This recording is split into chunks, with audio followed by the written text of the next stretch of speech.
good evening. Good to see everyone for the Truth Seekers, our third Tuesday of the month. And so it's good to see everyone. We meet first and third Tuesday, and then on the second Tuesday we have a prayer time as well. Obviously, we talk about a lot of different things, and I'll be honest, I was last week or 2 weeks ago, we looked at, kind of some darker stuff, which is kind of everything, right? Like if you're talking about cultural issues, it feels like all of it is a little frustrating right now. And so I was planning on, I'm reading a couple of things. There's lots of information coming out about our medical kind of community, and especially with vaccines. And there's a lot of questions about what they knew early on. And I don't know, I'm kind of fascinated with that. I guess part of it is because being lied to really irritates me. And so if I took a vaccine based on data that they knew wasn't accurate, I think we all should be a little frustrated. Like, that's not something you say, well, it's in the past, let's just move on. But anyway, so there are some different books, and one that you can get on Amazon actually takes and looks at the documents from Pfizer from their studies. And they actually wanted to have them sealed for 75 years, which that's like a red flag. If you say, yeah, I think, well, that was overturned. They've been releasing the Pfizer documents, 55,000 pages a month over multiple months. All right. So that tells you they're basically just bogging the system down with, it's just who can look at that? Well, there are some people, thankfully, that are. And so they've made some claims that are shocking, and then they link to where it shows in these Pfizer documents. Well, I started the process because I want to kind of seed the data that they say and see if I can see the same result, right? I can't do that, real well, but at least, I can say, oh, no, wait, you're misrepresenting that completely.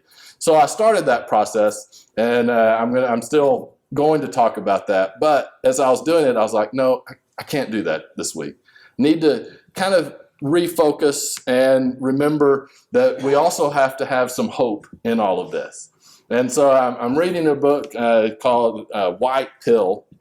It's actually by an interesting guy who we would probably disagree with on a lot of things. He grew up in the Soviet Union, or was born in the Soviet Union.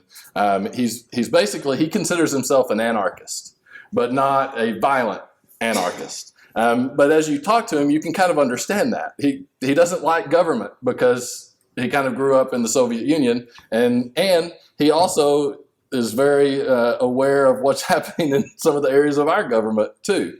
But what's interesting, he calls it white pill, and the reason he calls it that is if you're familiar with the Matrix, this has kind of become a cultural thing. There's the blue pill and there's the red pill. In the movie The Matrix, basically the premise is that there's a group of machines that are running the world, and people are actually just in these little pods providing the energy for the machines. But the machines are nice so that they've created where the people think they're alive. So they're living life like we are, and they think that's the reality, but it's really not, right? And so if there's certain people that are starting to find out, and they're trying to wake people up to say, hey, you're not living in reality. And in order to do that, you have to take the red pill. Or if you just want to be comfortable and just live in a pod but not realize you're living in a pod, you take the blue pill, okay? So it's actually depending on what side of the political aisle you're on, the red pill now has become that you're waking up to some of the stuff that's going on, that, wait, maybe our government doesn't care about us as much as we hope that it was, right? Maybe we are moving a little bit too fascist and communist and Marxist all mixed up in one, so taking the red pill is when people wake up to that, right? And so that's been there a while. Then there's starting to be, once you take the red pill, you realize, oh, this is tough, right? This is not a great situation. And so then you have two options from there. And this is kind of the premise of the book. You can take the black pill, which means now you're aware of everything, but you have no hope, and you're basically kind of nihilistic. Like there's too much. We can't ever do anything, and you basically give up. Right? You recognize the reality, but just kind of it's over. It's done with. We're too far gone. That's the black pill. Obviously, you don't want to take the black pill. The author, who again considers himself an anarchist, he says we need to be taking the white pill after that, which means that we still have hope. And one of the things that he says is, and he gets critical of some conservative media that is too doom and gloom, because he's like, listen, this is not anywhere near what was going on in the Soviet Union. As bad as things are now, it's nowhere even close. And I started thinking about that, and he's exactly right. Now, the problem is we're starting to take some steps towards that, right? With censorship, just the government becoming all powerful, starting to control all different levels, all of that stuff, not being able to trust your government, not being able to trust your neighbor. That was one of the horrible things in COVID that happened. And by the way, COVID is a catalyst of a lot of this stuff, right? That we saw the way the government started acting in COVID, it actually started encouraging citizens to inform on other citizens, right? That's a dangerous place to be, and he has some stories. I haven't finished the book, but he has some stories of what it was like to truly live in a true totalitarian state like the Soviet Union. And he said you literally didn't trust anyone, not even your spouse, not even your children. Like the state encouraged the children to turn in their parents if their parents were having conversations at home that went against the government. And the children would be lauded as heroes, right? I mean, and he said, I've read a few other people that say, for those of us who have had freedom, we really just can't comprehend what it is like to be in a true totalitarian government, which is why we need to take the white pill and fight against moving in that direction, right? But we can't get so frustrated because we actually still, like people are going to be able to listen to what I say today, right? And no one, I don't think anyone's going to walk through those doors and tell me to quit talking. Now, have there been people that have been censored? And has the government kind of started to get involved with that? Yes, but people are still overall able to get their voice out, even if it's contrary to what the government says. Now, it's getting harder and harder to know what is true, right? And so we need to be pushing back against it, but we've also got to step back and say, wait, we can still defeat this. And so with that, on my thought process, there's a book called The 5,000-Year Leap. It's definitely worth reading. It talks about the founding principles, the main principles that our founding fathers believed in that led to the founding of this country, that basically caused a 5,000-year advancement in society. That things had been basically the same, governments very similar, but then you had something new that happened, and it's changed the world, right? And as you read some of that, and you read some of these principles, even back in the 1700s, the late 1700s, when they came together, did the Declaration in 1776, and then the Constitution in 1787, they were still battling some of the basic ideas that we battle today. The ideas of collectivism, we would consider that leftist thought. They were battling that. They were battling the idea of a big government, of a government that takes care of you. And so I started in that book, there's a couple of things, and then there's some different quotes. And I just want to kind of throw that out just a little bit. Now, this is some basic history and understanding. This is used as an example. This wasn't used by the founding fathers, but to kind of try to explain how they viewed government. is with this three-headed eagle. All right, and the first thing you have to know is the way that they viewed government by looking at just governments throughout history is they move from the left, which was tyranny, right, to the far right, which is anarchy. So those are the two extremes, which we can see some of that in both extremes today, right? And so what they were shooting for is something in the middle. Right? They did recognize that there had to be a government, but that was what all the argument, or most of the arguments, was about, was how much does the government do, right? And of course you had some that wanted it to do basically nothing, and others that wanted it to do a little bit more, right? They had major. In fact, Benjamin Franklin in 1787, he was old by this time, and so he was already kind of past his prime, but he was there, and they were arguing so much about trying to get the Constitution going that he stood up, and many consider him one of the least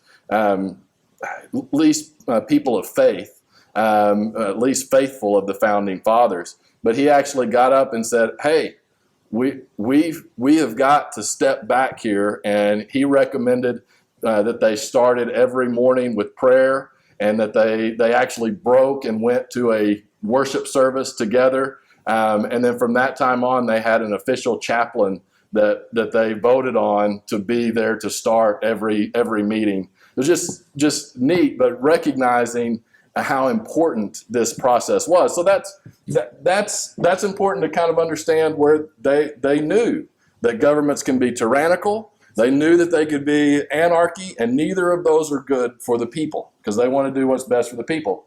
So you have the three-headed eagle, and so the first one is representative of the legislature, which is the House and the Senate, right, with both eyes focused on the people and doing doing what's best for the people. Then of course you have the executive branch and the judicial branch. I think the founders would be appalled at how we treat the President of the United States today. They would just roll over in their graves, because we treat the president more like a monarch than actually not the most powerful branch. The legislature was supposed to be the most powerful branch. Now, I mean, they're equal in many ways, but the legislature was supposed to be doing a lot more than it is now. But you see, and they all have the same neck, right? So they're all rooted in the same thing, but there's those different branches. And then you also have the two different wings. And again, these are just summarizing kind of the thoughts of the founding fathers. I thought this was really interesting. Is the first wing, and both wings need to be equal and the same, and the same, putting the same force. That way you're flying straight rather than flying in circles, right? So wing one of the eagle might be referred to as the problem-solving wing, or the wing of compassion. Those who function through the dimension of the system are sensitive to the unfulfilled needs of the people. They dream of elaborate plans to solve these problems. Right? And you see, Thomas Jefferson would have been part of this wing, of coming up with different ideas of how we can help the people, right? Because the government should be about helping the people. But there has to be limits on that. And that's why you needed the second wing. And the second wing has the responsibility of conserving the nation's resources and the people's freedom. Its function is to analyze the programs of wing number one with two questions. First, can we afford it? Secondly, what will it do to the rights and individual freedom of the people? And I loved how they put that, and that's kind of a summary, and then they go into in-depth how they get there. But I thought that's such an important foundational understanding that we have. There's nothing wrong with trying to come up with new ideas and good ideas of how to help people. And there's nothing wrong with floating ideas that say, well, maybe we should just give everybody a house. Wouldn't that be great? But then you have to balance that with, well, can we afford it? Will it bankrupt us? And what does that do to individual freedom, right? And I think you can, again, COVID is a great example where we had lots of wonderful ideas of how to help people and started just implementing many of those. And they certainly weren't balanced with, can we afford it? Or definitely were not balanced with, what does this do to individual freedom? Which is very, very dangerous. Because to me, we as Americans, in understanding human nature and history and how governments work with people, even if the vaccine was 100% safe and 100% effective, we should still really struggle with the government making people take that, right? Because, okay, here's a great solution, but is it worth throwing away individual freedom? You better come up with a really good case, right? And so the Founding Fathers, they understood this would be constant debate, right? But those things needed to be balanced. And I thought this was really interesting. So Thomas Jefferson would have been with the Federalist, so kind of basically in the wing number one, right? That he was probably open to a little bit more government than the Anti-Federalist. And so there was going to be pushback. Samuel Adams was kind of on the other side.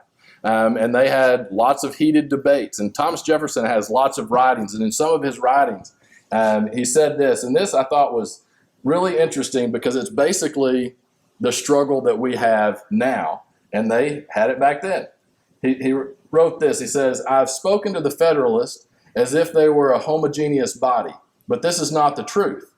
Under that name lurks the heretical sect of monarchists. Afraid to wear their own name, they creep under the mantle of federalism and the Federalists, like sheep, permit the fox to take shelter among them when pursued by dogs." Right, I'm going to continue reading, but isn't that interesting? You know, that he says people can come in under the name, but they actually have a very different ideology. I would propose that we are seeing this for sure in the Democrat Party. A Democrat from 20 years ago would not recognize a Democrat from today. They just wouldn't. It is a totally different platform. And I believe that the wolf has come in and unfortunately has completely turned that party and is also does major damage in the Republican Party as well. Because Republicans now want just about as big of government as Democrats do, many times. So, but this is something that they were fighting back in the late 1700s, right? And then he says this is, "These men have no right to office. If a monarchist be in office anywhere and it be known to the president, the oath he has taken to support the Constitution imperiously requires the instantaneous dismission of such officer. And I hold the president criminal if he permitted such to remain." I mean, that's pretty strong. And then he says, "To appoint a monarchist to conduct the affairs of a republic is like appointing an atheist to the priesthood." I loved that line, because if you don't believe in the basic foundational principles that you have to balance these two things, then you have no right in the government. And unfortunately, there's been a lot of people who have been in, you talk about the deep state and everybody thinks, oh, conspiracy theory, whatever. The deep state is just the administrative state. It's that group of people who are there no matter who the president is, right? And it's not like they're meeting in a secret bunker somewhere. You can go on whitehouse.gov and you will be able to find the names of many of the administrative state, right? They've been there for 20, 30 years. Well, if they are people that don't understand those balancing principles, they can do some major damage. And I personally think it's time for a president to come in and follow Thomas Jefferson's advice. But another thing that was, they recognize the importance of keeping the government small, which means you don't spend money you don't have, right? That all of that is important, because that's how you get a runaway government, is whenever you just start spending money and creating money. They recognize that. Thomas Jefferson, again, he says, if we can prevent the government from wasting the labor of the people under the pretense of taking care of them, they must become happy, right? So he knew the dangers of people just being happy with being taken care of. And it's like, we can't let that happen. Now, remember, he's on the party that wants to come up with these ideas of how the government can help people. But it's like, but no, we can't just coddle them. They have to be the ones that pursue life, liberty, and happiness, right? He also said this. He says, we shall all consider ourselves unauthorized to saddle posterity with our debts, and morally bound to pay them ourselves, and consequently within what may be deemed the period of a generation or the life expectancy of the majority. So he's saying, basically, Congress, you can't pass anything that you can't pay for in your lifetime, right? You cannot leave this debt, from the government to the children, and how that was obviously something very important. And if you don't want to sleep tonight, go look at what the national debt is. But don't worry, your children won't have to pay it back, or their children's children, or maybe the children's children. We will still be paying. Like it's overwhelming. I don't know the answer to it, but I mean, we're at over $30 trillion dollars, but we are paying some pensions of Ukrainian citizens, so that's good.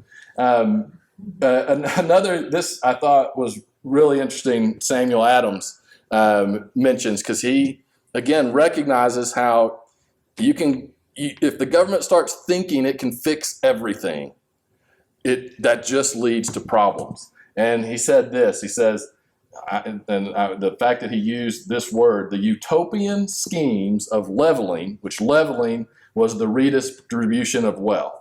The utopian schemes of leveling and a community of goods, which is the central ownership of the means of production and distribution, are as visionary and impractical as those which vest all property in the crown.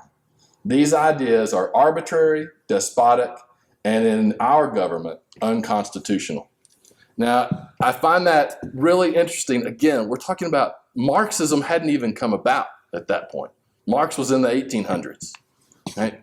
But the idea of the monarch basically taking everything and owning everything and controlling everything, they knew that they did not want to go down that path. And as I was just reading some of that and looking at it, you realize this battle has been going on for a long time, because ultimately it's a spiritual battle that then plays itself out in the government world. And I hope that you can take some encouragement from that our founders knew this was going to be a challenge. So we still have the framework in place to defeat these ideas.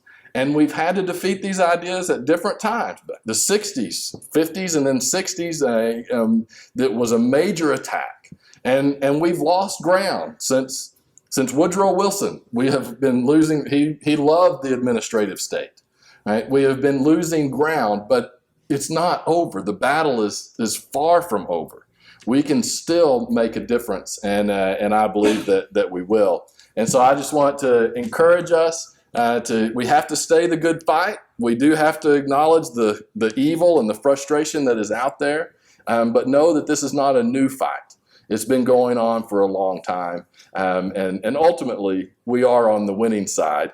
Even sadly, even if our country doesn't pull up before it's too late, We know that ultimately God is victorious in his kingdom, and that's the side we ultimately are on and we're going to focus on. So I hope that you have a good day, and we will see you again on the first Tuesday in March. Oh my gosh, it's already March. So see you next time.